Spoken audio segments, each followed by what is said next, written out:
to what I've already caused. Yeah. And so because that's being known, people I watch are trying to take advantage of that. Yes.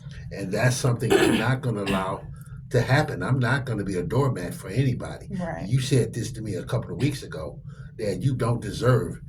I don't deserve to be taken advantage of. I refuse Yeah. to be held accountable for things I did at a time when I was not responsible. Yeah. Today I'm responsible But that's where the understanding of learning to forgive for oneself for comes in. myself. I You forgive know, myself. Yeah. and but see, and then the people that feel like you owe them, they have to learn how to forgive strictly so they can move past. Whether they work hard right now at the same time to create a relationship with you or not, they have to. That's everybody, anybody out here that's still trying to get past hurt from someone that they love and that love them. We have to learn how to say, you know what, this happened. There's nothing we can do to change that. It's no way I can make them pay, because there's no way to make a person pay for something that's been done already. If it's not to the point of criminal activity where they have to go sit in jail or prison, some folks will, are happy with that and feel like it's justice served and all that. Some folks just understand that a lot of times whatever has been done will have to be taken up with the Lord. And when you can figure out that these things have to be taken up with the Lord, you learn how to forgive for yourself and forgive that other person.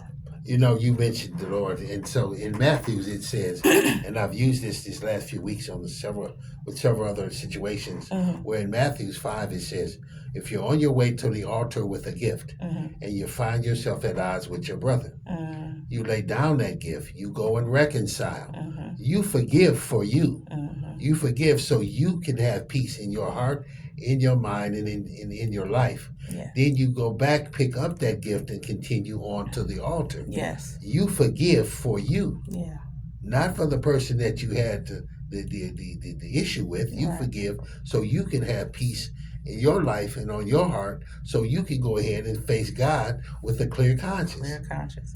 And see, it's like you don't want to constantly step in a person's face with resentment, with anger, with heaviness on your heart, and try to pretend that everything is okay, knowing that you're waiting for that one moment where you can snap and let it all pour out.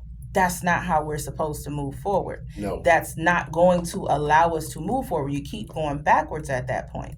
So for me, I would tell anyone, which is what I would have said to my sister, what is happening?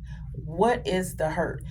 To be able to say it, just flat out say it, we can then look at that. I had a therapist that told me one time, I'm good at connecting the dots. When you can figure out what the source of it is, then you can start to smooth it out. We can get some sort of understanding. And most of us that have experienced hurt will never hear anything that makes it feel better. It won't make sense. But when we see someone making major strides and showing the growth, the commitment to that growth, the commitment to the promise they made you, you have to acknowledge that. If you refuse to acknowledge that, then that means you have absolutely not forgiven at all and you are holding on to this grudge. And most people, I'm not going to say what Granny say, but you're holding on to something that's just turning into bile inside of you. It's festering like any sore or any infection we know that is not tended to. When you let it sit there, it's not doing you any service. It's causing more hurt in your life than that one or two particular situations could have ever brought about. We're not together now doing things we could have been doing together. She should be and could be a part of the growth of our organization. But until she has an opportunity to get rid of whatever that is, it's my mom, she mentions it's like being constipated, being constipated. It hurts until you pass it on. We have to do things and get rid of things that are painful to us. Yes. We have to go to doctors sometime to get things. If you need to go get help, please go get it. And I'm being Yes. speaking directly to my child. because I wish she gets a chance to hear this, because we wanted to have this conversation with her Yes. so she could have a response of her own. Yes. You know, I've written letters of apology when I did, and as we're writing the second book, I wasn't missing dad, missing no more. I have specific letters of apology to each child. And what I want to have happen is that they get to write their responses to my apology, and I have no editing done to those letters that they write. They go in as they write them. I want their feelings to be valid. I want their feelings to be expressed, and therefore say how you feel, because you should have those feelings expressed. So say what you need to say. I'm going to cry. Of course I am. Because today my feelings are not drowned with drugs and alcohol. Yeah. But I'll get over them. I've gotten over the other stuff I needed to get over. I'll get over this. But I need you to be able to go through this process of healing to get past it, so we can. Right. I would like to feel free of the pain you're feeling or the hurt you're feeling about me. Yeah. I really want to get past this. Yeah. And I'm asking for you, if you get a chance to hear the show, come and let's sit down and put some work into regaining a whole family. Yeah. That's what Citywide Mentoring Family Talk Radio is about. This is a personal show. Yeah. And at the same time, this show goes out to anybody that's having the same issue within their family. Please, if you've experienced it, if you're addressing it now, give us a call. Let us know what you're doing. 313-654 if you need to call. On a personal note, 654-7369.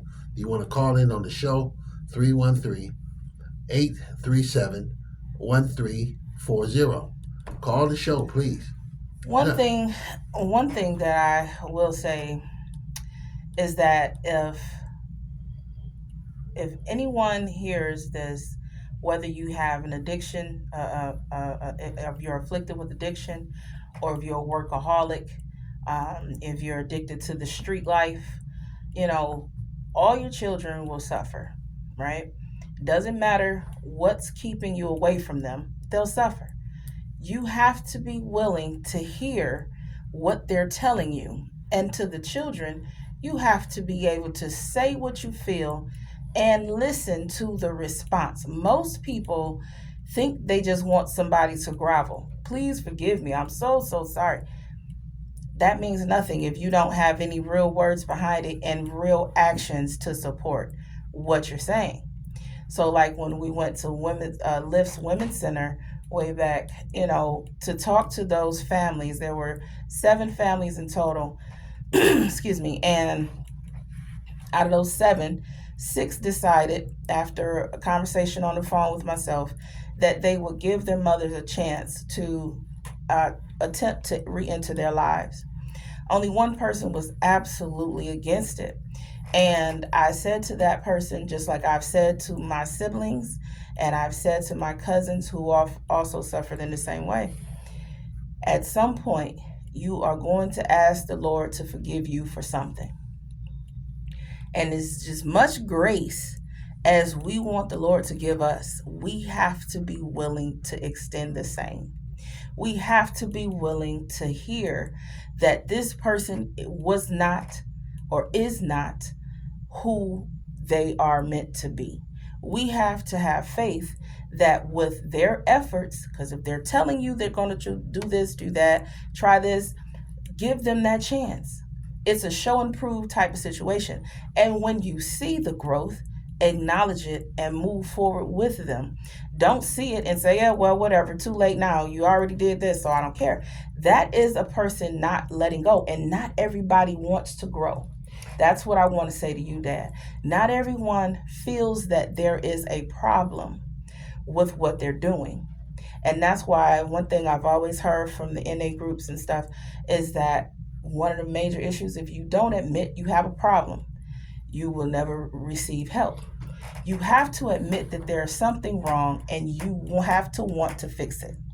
One of the things that I would like to share and make sure that everyone knows is, as we move into our lives of recovery, it doesn't mean we're recovered. Yeah. We have major things that we go through on a regular basis as we approach success in our long-term recovery that we have to ask for help for, and that's one of the things I'm really good at. And so just keep your phone on. All I can say is because I'm not catching a new case, and I'm not going to have no stroke based on what somebody said to me.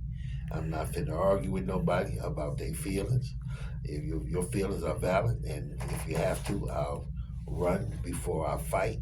And 911 on my phone works just as well as it does on yours.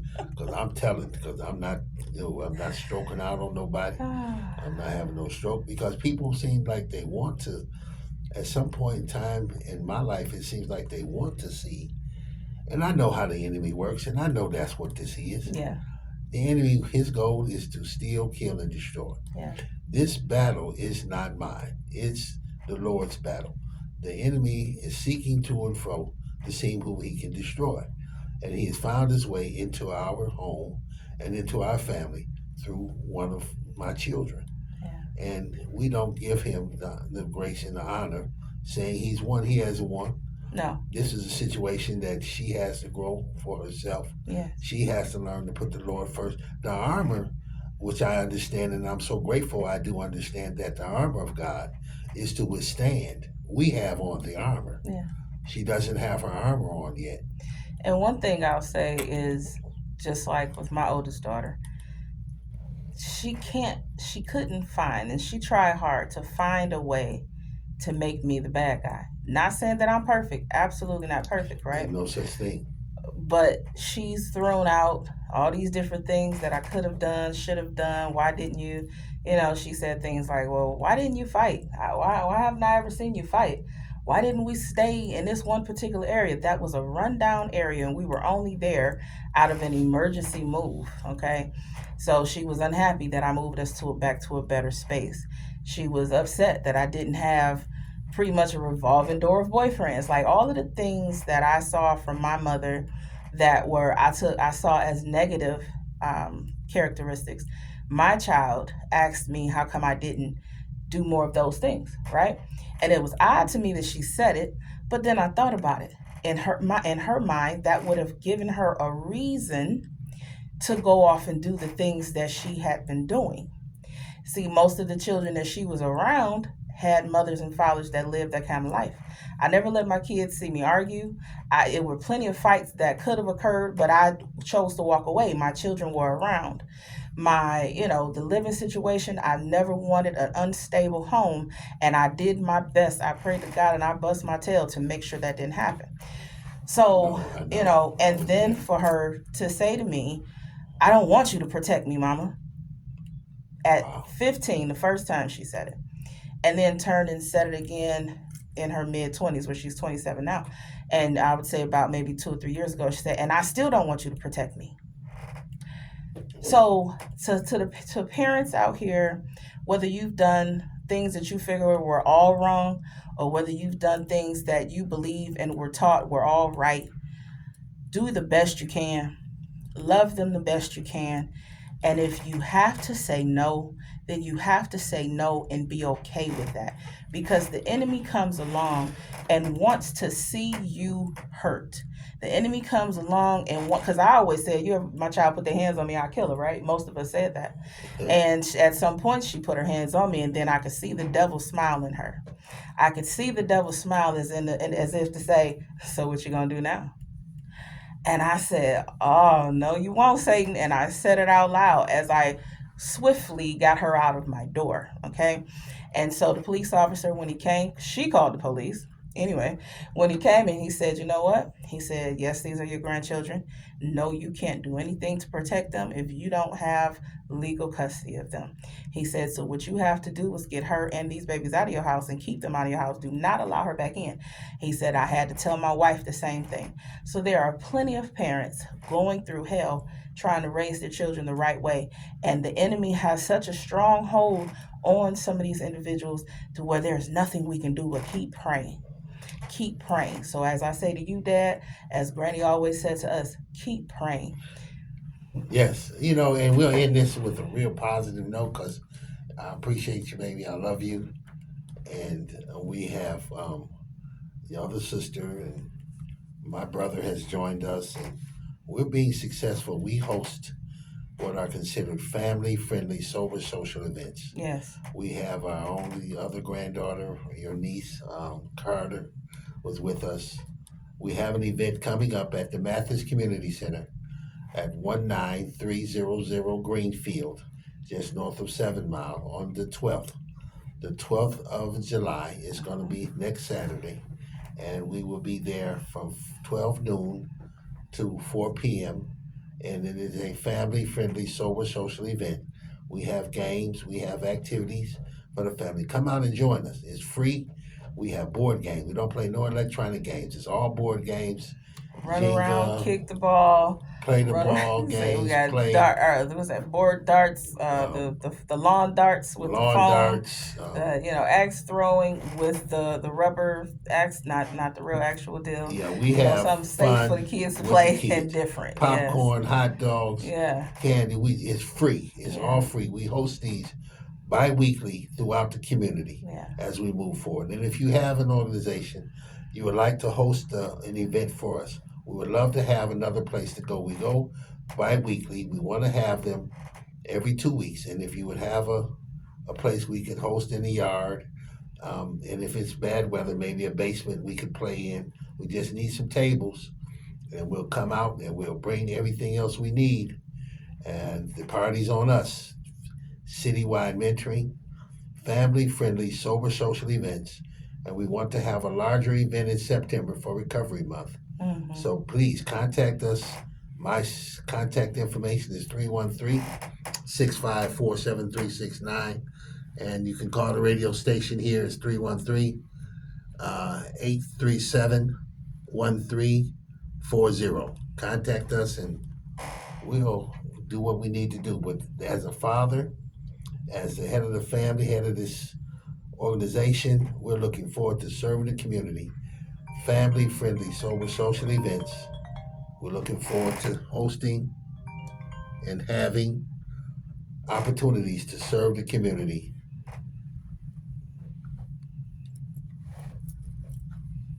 Thank you. Please join us again next Friday, 7 p.m. right here on WCHB 1340. That was a bell caller.